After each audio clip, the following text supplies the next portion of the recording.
Okay, so here I would like to welcome Arun Narayanaswamy and Veeresh Erched as our esteemed speakers. Veeresh currently works with various industry bodies like Zinnov, NASSCOM, NUMA, and contributes via industry literature, knowledge sharing sessions, and mentoring. Whereas Arun is a DevOps evangelist. He's currently in the role of Director Engineering at Amadeus Labs. To know about both the esteemed speakers, to know about their profiles on these URLs, and then we have also kept the LinkedIn profile links on those URLs. So please feel free to get in touch with them anytime. Over to you, Arun and Veeresh. Please feel free to share your screen. Sure. Thank you so much. It's certainly a pleasure for us to be here. Just sharing my screen. Let me know as soon as you are able to Yeah, see it in full screen. visible. Please Yep. go ahead. Yeah. Yes. Okay, perfect. So without spending any more time, I think you've given a great introduction for us. I'll try to use as much as time for the content. So going straight into the topic that we're going to speak about today is testing in the world of cloud transformation. Basically, what's happening is the title which shows up is basically there's a lot of thunder, a lot of noise around cloud transformation, and testing obviously is evolving around it. This talk is going to cover primarily that. The way we have structured it is we will explain about what transformation we are seeing in the industry. And then Veeresh, who has been part of the engineering group, he has spent quite a few years now in transforming in some of the applications which Amadeus currently hosts into cloud and how testing has evolved. So that's something that we would cover. It's sort of a thought-provoking session, I would say, rather than a session which goes deep dive into testing tech, but it's more about a thought-provoking session to understand what could be the different impacts. Have you seen it from different angles, and what do you need to do to change your environment on a day-to-day basis? So first, obviously, quickly introducing Amadeus. We are a travel software company. We build products for the travel domain. We host, as one of the facts that is shown up, we do about 1.8 billion transactions, or rather 1.8 billion passengers boarded in just 2018. So that involves a lot more transactions behind the scenes. And obviously, we have our own data center, and which logically hosts a lot of these content. So we are also transforming into the cloud, and that's the reason why we are here to present this topic. So let's look at pretty simple fundamentals of what cloud is to begin with, right? And then we will go a little deeper into it. Firstly, I don't have to explain why testing is important. Most of you are experts in the testing domain. To be fair, neither Veeresh or me are testing experts, but we have been in the domain for about 20 odd years. So we understand why testing is important. So let's take simple examples. There was a software bug in Ariane 5 flight, which costed overall, I mean, in current terminologies, it costed about an $8 billion loss because the software bug caused this satellite to fail. Similarly, there was a recall across multiple cars because it was a software bug which was introduced. Takata is the company which produces airbags, and a software bug on it caused 24 billion in loss. 24 billion is a huge sum, or 8 billion is a huge sum, right? But let's look at it from a cloud viewpoint. When we look at cost of software bugs, this is sort of a survey that was done recently. It costs about 1.1 trillion. And this is purely or largely on-prem because this was a data created a few years ago.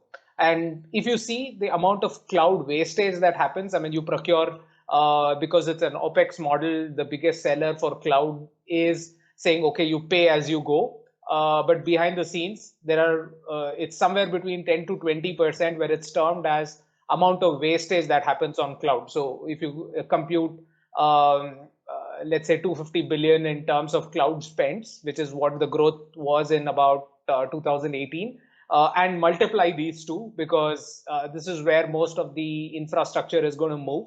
The combination of these two mistakes could be extremely expensive, both from a company standpoint, but also industry standpoint, right? I mean, lot of people put their efforts in building software, and if most of it is going in waste, obviously we don't want to do that. So irrespective of any kind of transformation, I mean, depending on whichever organization you are, any kind of transformation, cloud, be it DevOps, be it anything that you can think of, it always has a flow, right? We would probably say we are somewhere at Amadeus, we are probably between the acceptance stage and the experimentation stage, where we are trying out new things on the cloud. But again, it doesn't mean we were not in the shock, denial, frustration stages. Obviously, we did go through all of these.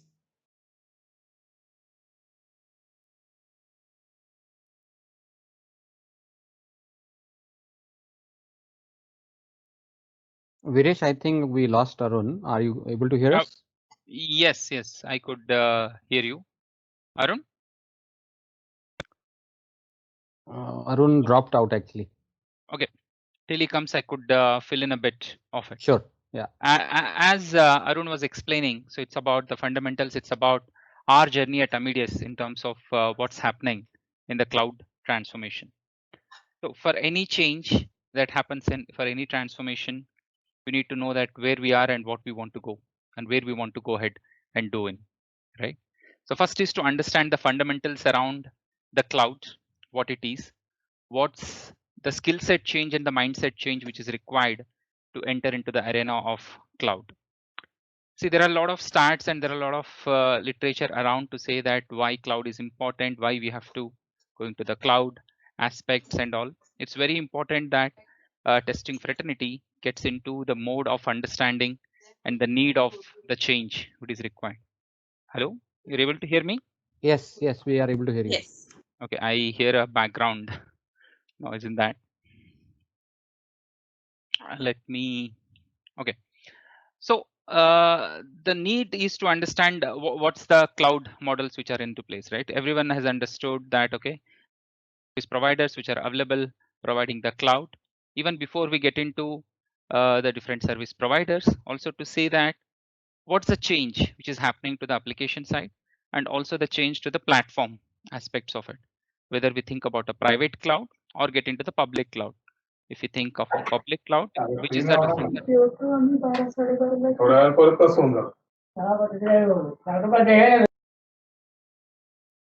Okay, is it okay? Yeah, it's fine now. I muted them. Okay, it's about the different public cloud providers. So what difference does it make to a testing fraternity? What difference does it make to the team which is working into this, right? And on top of all of this, the way of working in which we are all doing in is different, right? I think Arun is back.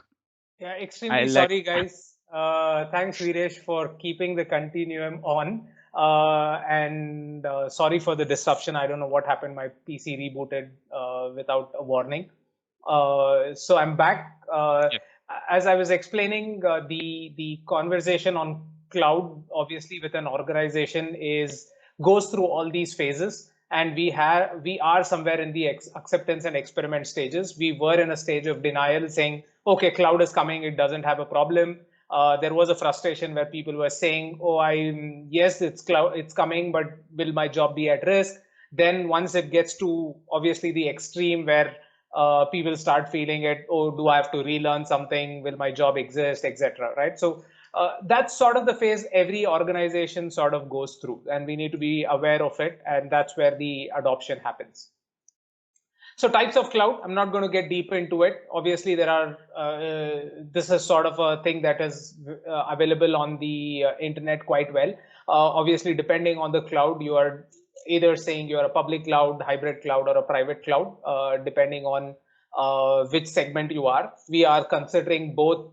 We are in sort of a private cloud mode right now, but we are looking at public cloud and hybrid cloud in time to come.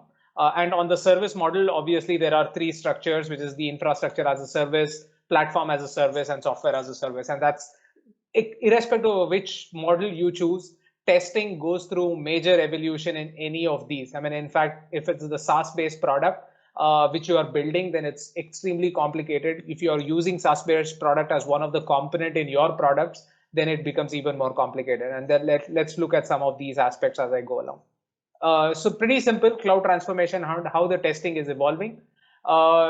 Let's look at 5 or 6 major evolutions which is happening with the cloud coming in, right? One is obviously the move from monoliths to microservices. What this is doing is earlier you had like one big component. A testing team would go and test the component end to end. Once you build an end-to-end testing framework, it works when you make changes. But then when you move to microservices model, obviously there are contracts, you only adhere to the contracts, and the developers would say, I adhere to the contract, but then there are so many moving parts. Each and every component is independent, which logically means your tests, your end-to-end test becomes extremely complicated, right? Similarly, as I said, because of microservices, there are many moving parts. It's easy to test how an elephant moves versus testing how 10,000 ants move together, right? It's like a lame example, but when you look at microservices, there are too many moving parts, and you have to make sure that the regression, etc., is in control. Obviously, in your monolithic world, it was pretty easy from a point of view of saying how one component works with the other. Probably they are sitting on the same server, they're sitting closely coupled with some other component. But once you get to APIs, maybe you're using an API framework, you're using API gateways, that becomes even more complex in terms of how you think, right? And as I said at the beginning, the talk is more about understanding what are the various moving parts and how do you adopt your testing framework or test strategies according to it. The other component which changes with the cloud is obviously security, compliance, and privacy, right? On the bit of let's say when you look at security, when everything is in one area or one server or one data center, it's pretty easy. But when you look at cloud, obviously the cloud is broken down into various availability zones, regions, etc. Maybe your component now sits not in your control, but sits in, let's say, Russia, it sits in China, it sits in Europe, depending on where the customers are, where the edge computing happens, etc., which logically means you not just have to build or test for compliance in your own country where the data is hosted. When I say own country, where the application's content is hosted, but it could also expand to other countries, and you have to understand, and testing would also mean the person has to scale up in terms of understanding what the different components are. And obviously the cloud itself means it's shared responsibilities. It doesn't mean only the application, whoever hosts it, owns everything. There are certain things you own, certain things third party owns, and certain things which is owned by the cloud provider, right? So when you combine all of these, the testing surface becomes extremely complex, and it's something that you need to be aware of. Hackers is something which is, it could play both ways, right? When you have everything in-house, you assume that you are safe.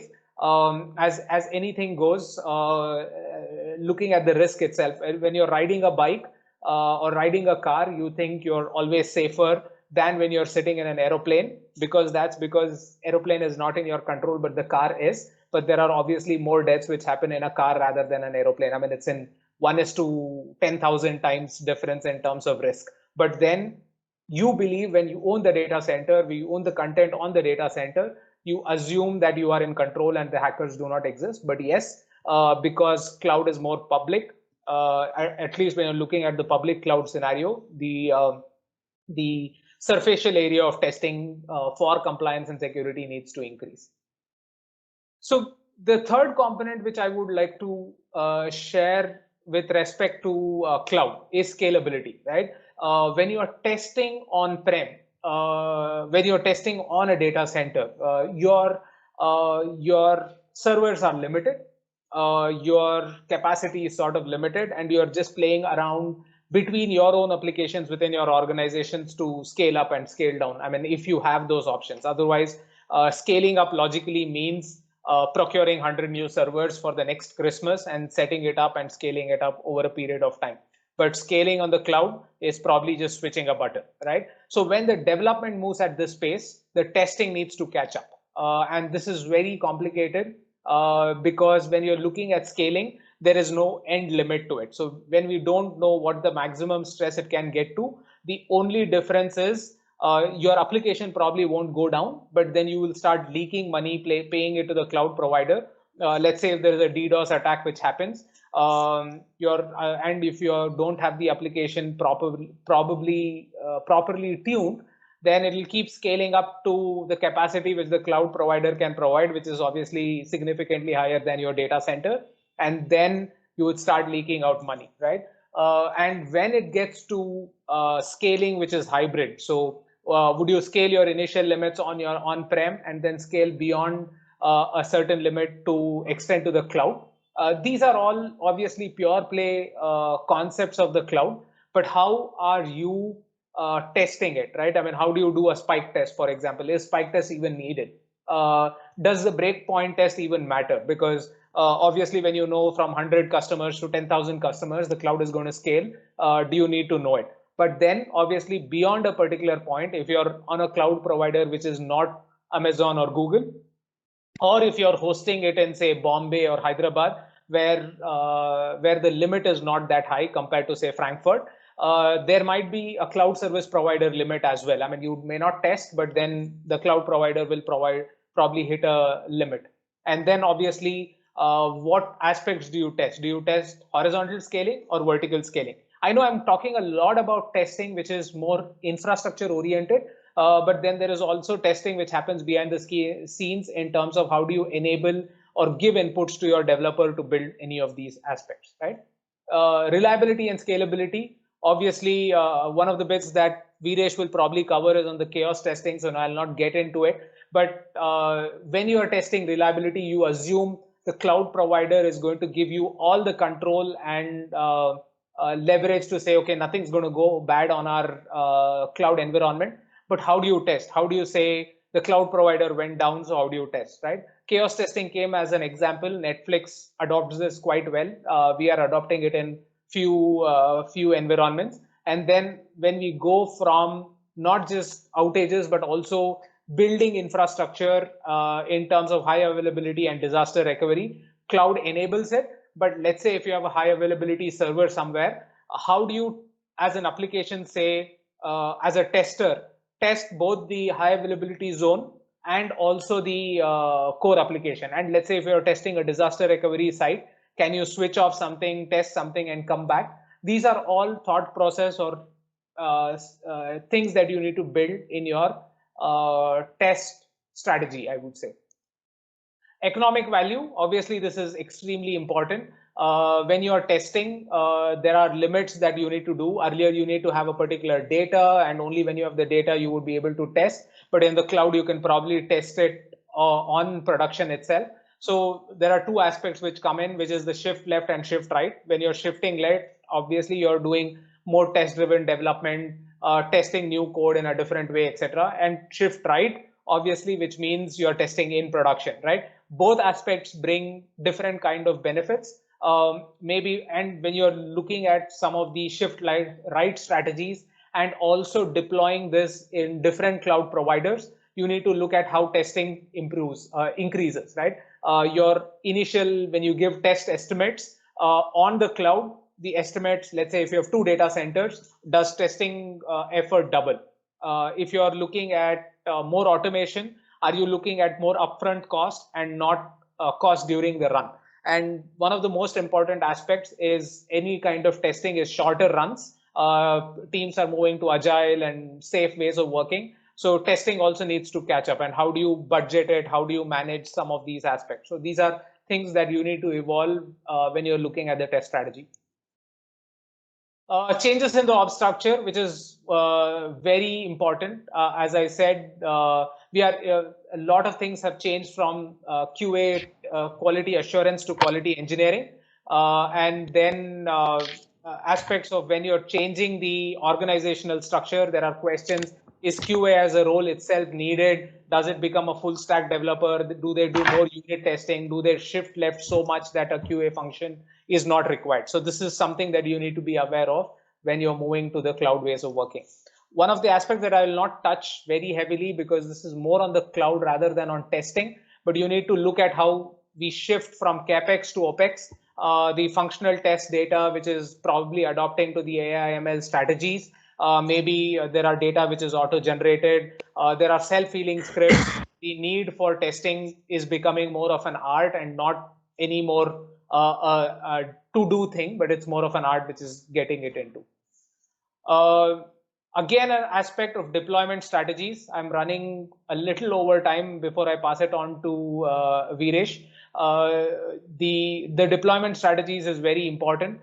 There are various ways we deploy to the cloud. I think Veeresh will touch upon a couple of strategies. But when we move to the cloud, the application either is recreated on the cloud, it's either slowly increased on the cloud, it's switched, swapped in the cloud, or you do different kind of strategies. In each of these, the functional testing, the infrastructural testing, etc., all needs to evolve, and the legacy testing models are completely broken down unless you're just going to recreate. I mean, you have application on-prem, your application on cloud, so you're demolishing the old one and recreating it in the new. So except for that, all strategies of testing changes for every environment.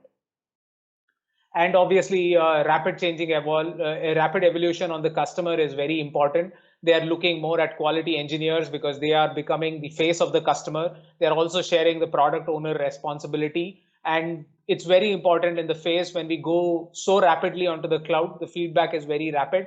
So the onus on the QA is extremely important. And basically, he's the face of the customer. So the person has to evolve in terms of saying what do they provide as inputs to the product and not just do the testing and get done with it. Flood of tools of the ecosystem. This is the last slide. So flood of tools in the ecosystem. In the cloud, obviously, we are leveraging so many new tools, and the tools are increasing on a day-to-day basis. I mean, if you saw Selenium, that lasted for quite a few years. There are various other testing tools which were there for so many decades in cases.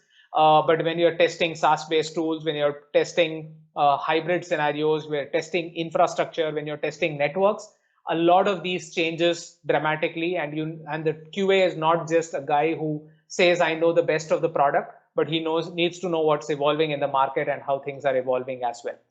So having given a lot of background to this, over to you, Veeresh. Sorry, I ate a little bit of your time, and thanks to my disruption as well. Over to you, and maybe if you could share some thoughts in terms of what's happening at Amadeus. Yes, thanks, Arun. So disruption is new normal now. So we'll adapt to this new normal. Can we go to the next slide? So I have 6 minutes. What I'm going to cover is our transformation journey at Amides, and specifically in my group, which is reservation. So what is reservation? Reservation is the core of Amides. You heard about Amides. Whenever every second person who travels in the world, he or she travels through Amides, and every booking or every ticket that gets generated at Amides, it happens through reservation. So reservation is a platform which is a suite of applications with around 17 databases, 20 applications, 250 components, which are currently being on-prem. So we, in the last couple of years, we are in the transformation journey to the cloud. As it is so critical, it's very, very important to make sure that in this transformation journey, the customers are not impacted. The information which gets to the customers is not impacted, because the data that we store, right? As I said, every second booking, right? So whenever a person travels, there is a profile which is created. The amount of customer profiles or the traveler profiles that we have is around 2.3 billion, which is very close to around 7+ billion on LinkedIn. So when we talk about a transformation to the cloud, it also means that not only the application migration, it also the data migration which needs to be there. So when we talk about these two things, it has to be made sure that when the data gets migrated, the data accuracy consistency is maintained. And when applications are migrated, considering the large scale of applications that we have, it's going to be in a staggered way, correct? So that means there could be some applications on-prem, and there'll be some applications on the cloud. So what it means, it also could introduce a kind of a latency into this, right? So the testing also should take care of saying that, is there any response time issues which are happening in, is the availability of the application is maintained, is the data consistency is maintained, right? So that are the things which changes from an on-prem to a cloud perspective. So what it meant to the testing team or the group under me? So first and foremost, as you heard so far, the team has to be ready for this change. So the team has to learn about, they knew what they are going to test. What was required was how we are going to test and where we are going to test, right? So that changes. So how much we are going to test into this. So it meant saying that functional requirements, which is to make sure that how these applications are meant to deliver the things, how these applications are meant to be used by the customers, that remains as is, no change in the functionality. The second part, the non-functional requirements as such as the response time, the scalability of the applications or the availability and the security aspects is maintained. So no change into this. And when we talk about the scale, I'm talking about an application which takes care of around 30,000 transactions per second, 30K transactions per second. So imagine how the pressure is on the QA to make sure that these applications are available, because anything going down, it will impact the business of not only Amides, but it also impacts the business of our customers, which we talked about. So what it meant, a QA transformation has to go from a quality assurance to a quality engineering, because they have to understand on the different technical aspects of it and what are the changes which are happening in.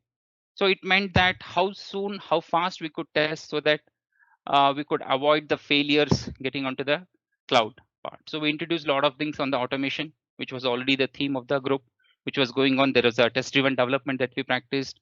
There was a behavioral-driven development that we did. And one very important thing, as we are also doing this transformation, there was also transformation in the way in which we were working in. The testing team was backed around with engineering groups and as well as application managers. That meant that they also have to understand the language in which all of this is happening in, and the testing which they were traditionally doing on a servers on on-prem. Now they were able to do it, and they have to learn on doing. Hello? No, it's okay. Yeah, you are audible. Yeah. Okay. So they have to make sure that they learn how to procure something on a cloud, and a test platform which was being created. They should be able to learn this.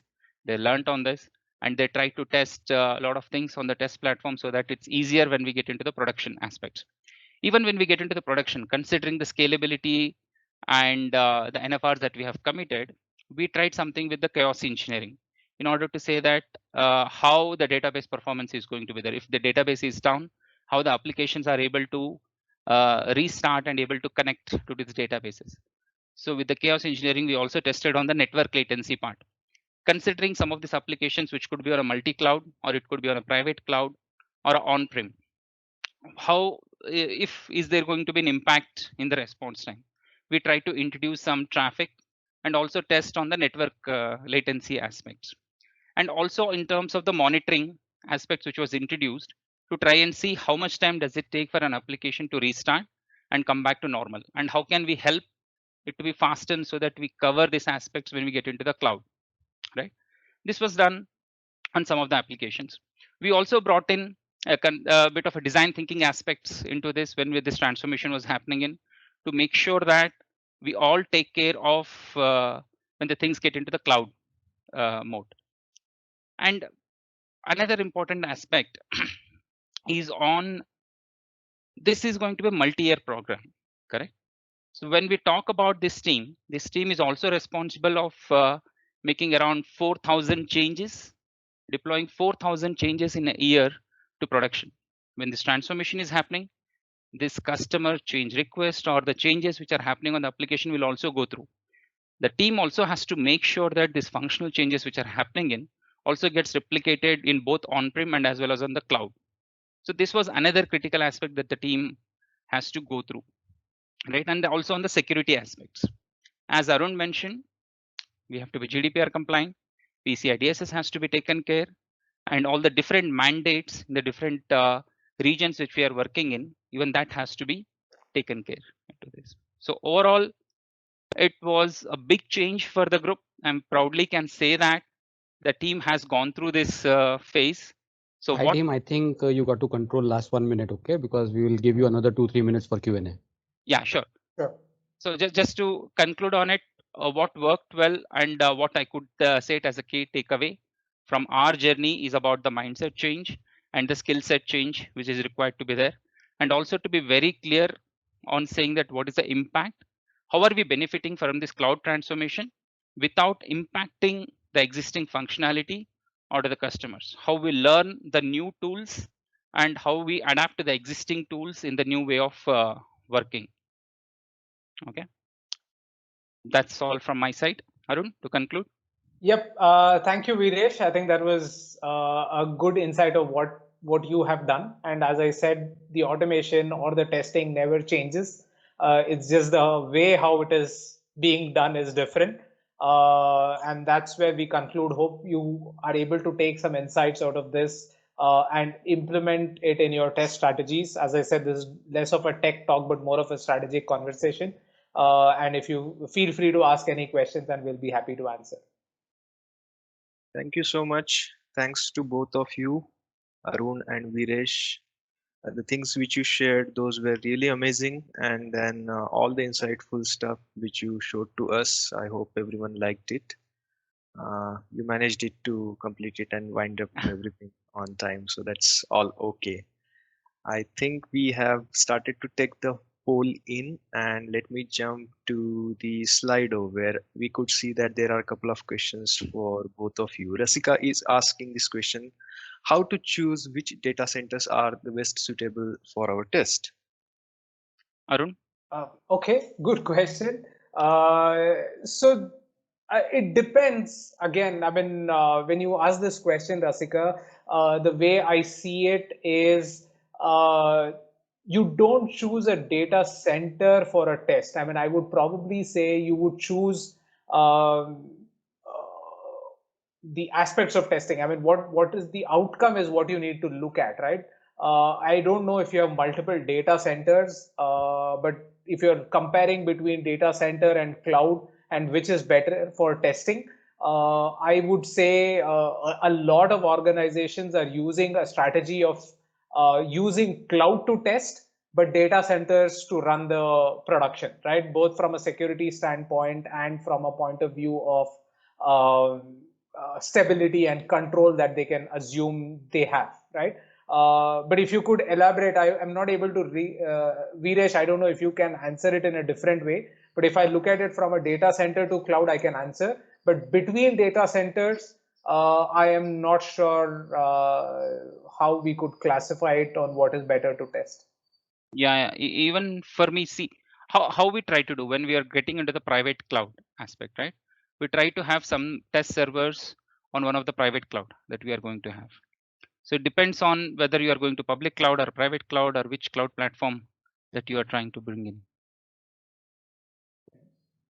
Rasika, maybe if you want to ask another question which relates details out a bit, then I can answer. But going forward, what are the must-have functional tests? Arun Sorry? and Veeresh, I we think have it's we would Slide. like you to basically take it offline if it's okay. Okay. Yeah, it's yeah, okay. Sure. sure. Yeah. Feel free to ping us, Rasika. Yeah, please feel free to get in touch with both of them, and then they can get back to you. And I'm just giving a session feedback link, which would be on now on Slido. Guys, make sure that you give a feedback. Give a great one for these guys. Awesome session, guys. Yeah. Thank you so much. Give a critical feedback, guys. Thank you. Thank you, Arun. Thank Thank you, you. Veeresh. Thank you. Thank you Bye-bye. so much.